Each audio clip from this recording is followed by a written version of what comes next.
Hi friends, இன்றைக்கி ஒரு Poco X3 Pro வந்திருக்கு. கம்ப்ளீட்டாக டெட்டில் வேறு ஒரு கடையில் கொடுத்துருக்காங்க. வெளியே பிரித்து பார்த்துருக்காங்க.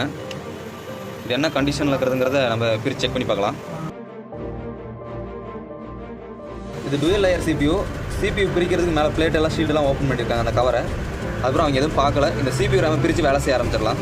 இதனால தான் கம்ப்ளீட்டாக டெட் ஆகிறது காரணம். போர்டு க்ளீன் பண்ணியாச்சு, CPU ரேம் ரீபால் பண்ணியாச்சு, CPU ப்ளேஸ் பண்ணலாம்.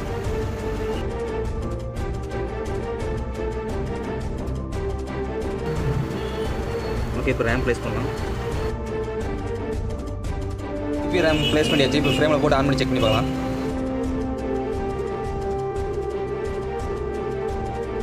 போக்கோ X3 Pro கம்ப்ளீட்டாக ரெடி ஆகிடுச்சு. வெளியே கொடுத்தப்போ இதெல்லாம் ரெடி பண்ண முடியாது அப்படின்னு சொல்லியிருக்காங்க.